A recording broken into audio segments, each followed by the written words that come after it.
A few days back, I was talking to a friend who had just been laid off from one of the big tech companies in the name of cost cutting. Getting laid off is a major life-changing event. Suddenly you are out of job. Now you have to worry about paying the mortgage, bills, childcare, while you find another opportunity, which is a massive uphill battle in this tough job market.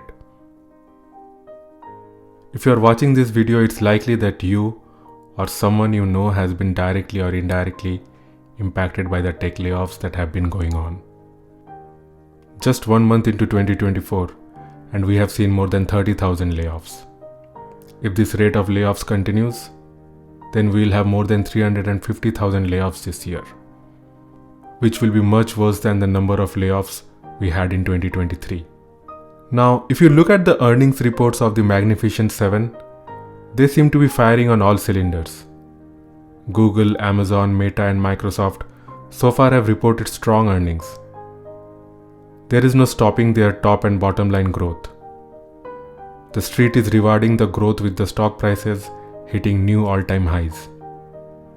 So the question is, if the companies are doing well and the stock prices are ripping, then why are so many layoffs happening? After all, it was only a few quarters ago that we were going through the Great Resignation.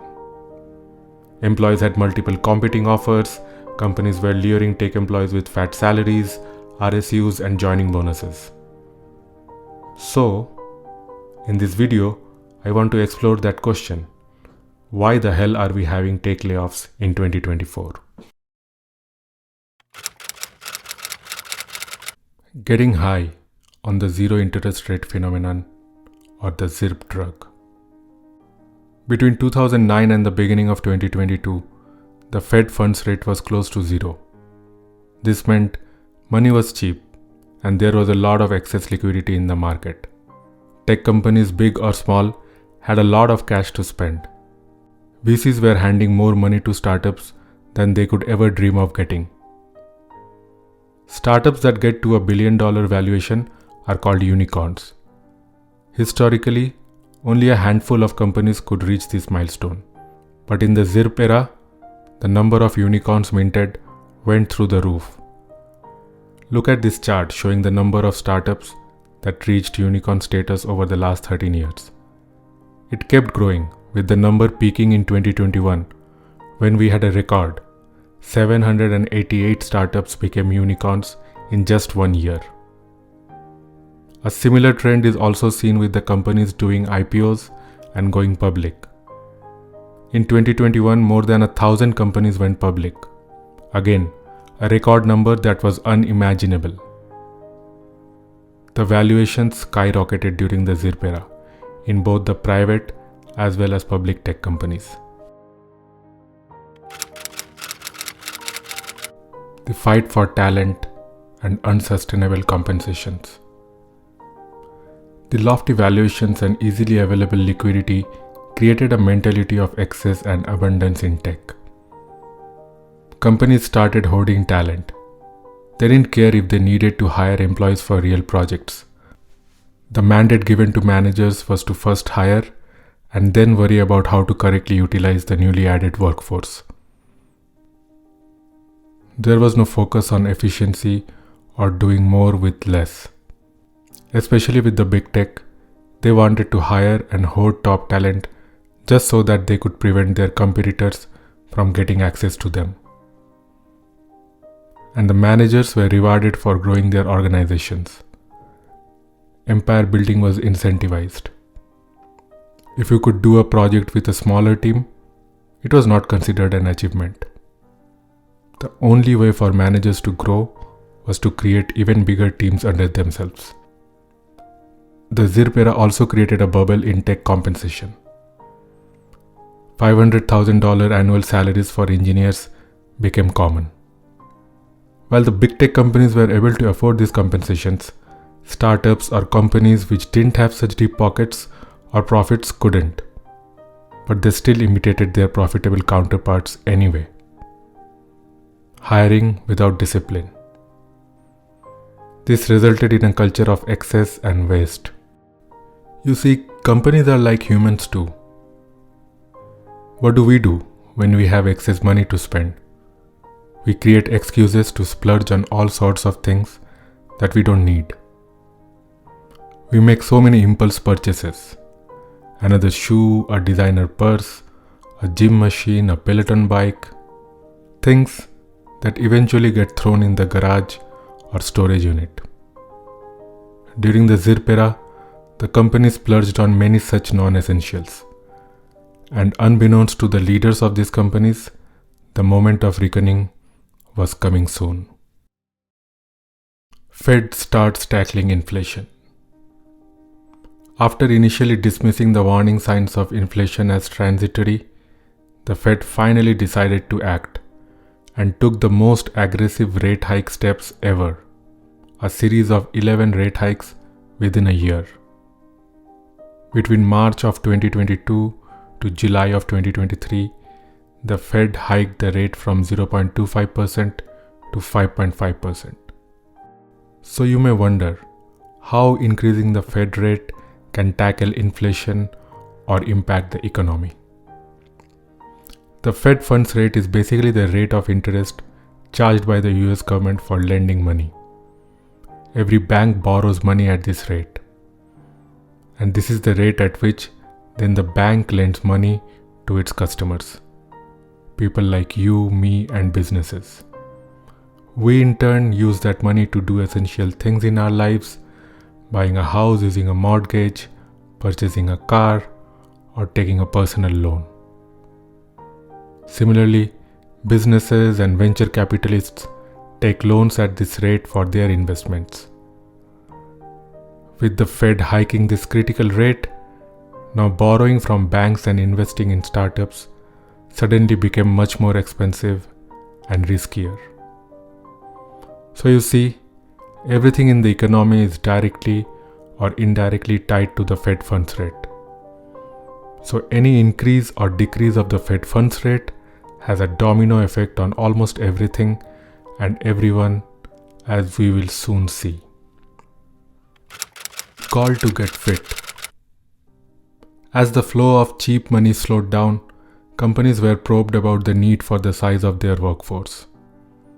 Brad Gerstner, the CEO of hedge fund Altimeter Capital, wrote a public letter to Mark Zuckerberg, urging him to get fit and reduce cost. Christopher Hohn, the founder of investment firm TCI, wrote to Google's Sundar Pichai, demanding him to aggressively cut staff. Every CEO knew they had screwed up and overhired massively. This was a failure of epic proportions by the C-suite, the CEOs, CFOs, and the CTOs of these companies. But these leaders were not willing to take the medicine and start taking actions yet. It seemed they were still high on the ZIRP drug. Or maybe they knew but didn't want to take the unpopular step of stopping the party. But like it happens most times, the consequences of these mistakes were soon going to be borne by the folks at the bottom of the totem pole, the employees. Elon Musk buys Twitter. You might think, what has Musk buying Twitter got to do with the tech layoffs? But I think this was a landmark moment in the whole tech layoffs saga. So, Musk completes the Twitter acquisition in October of 2022 and immediately starts laying off staff. If you remember, it was nothing short of a bloodbath. Thousands of Twitter employees were laid off with a total disregard for decency, empathy, or HR guidelines. Musk had realized he had made a $44 billion mistake buying Twitter and had overpaid by a massive margin. He was trying to cut his losses, and the Twitter employees were on the chopping block. When Musk was done, the Twitter staff was reduced by 85%. Musk didn't just lay off 5,000 Twitter employees. He normalized layoffs in tech. The initial bloodshed. Within a week after Musk laid off 50% of Twitter staff, the big tech companies followed. Meta cut 13% of its workforce, laying off 11,000 employees. Amazon followed suit, eliminating 10,000 roles. Salesforce laid off 8,000 and Microsoft fired 10,000. Then it was time for Google, the tech darling that was known for being good and employee-friendly, to do the inevitable.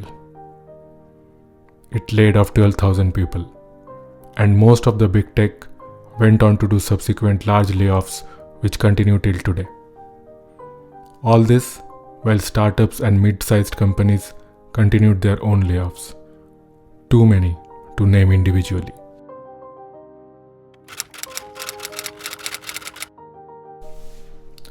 The most impacted roles. Recruiters. This job function is the most hard hit with the layoffs.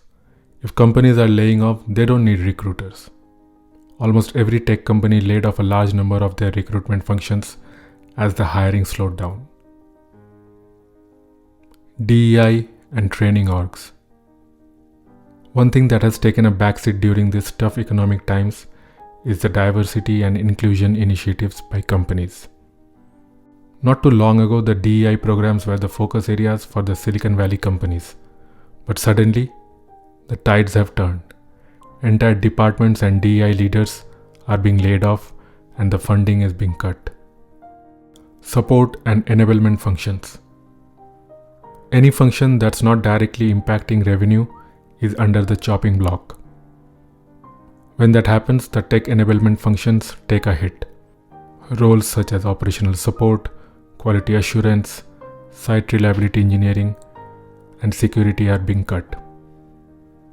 Software engineering. Many engineering teams that are not contributing to the bottom line and were focused on research and development are on target. Even engineering functions that generate revenue were right-sized just to increase profitability. More than 300,000 employees were laid off over the last 1 year. And just when you would think that the things couldn't have gone worse, the new challenge arrived. The artificial intelligence disruption. While the tech companies were laying off, OpenAI launched ChatGPT to the public. By January of 2023, it had become the fastest growing software application in history. ChatGPT turned out to be a totally path-breaking product and truly showed the power and promise of large language models. It seemed many white-collar jobs could be done by AI, or in most cases, heavily optimized. Suddenly, the tech workers had another headwind in front of them. ChatGPT and other applications like DALL-E, Midjourney, and GitHub Copilot could 10x a tech worker, which was good news for the corporations, but not so good for the employees. Now companies started realizing that it was possible to get work done with one engineer with this new technology that earlier took 5 engineers. Unlike crypto, AI didn't turn out to be a useless technology. The adoption and advancement in the field has been breathtaking. In just 1 year of its launch, ChatGPT is now available with GPT-4. And we are talking about achieving artificial general intelligence soon. A crowded job market. With so many workers in the market and very few open positions, the job market is extremely crowded. The bargaining chips are with companies now, and workers are finding it difficult to even get a response back from companies. There are instances where I have seen one job having more than 300 applicants within 1 day.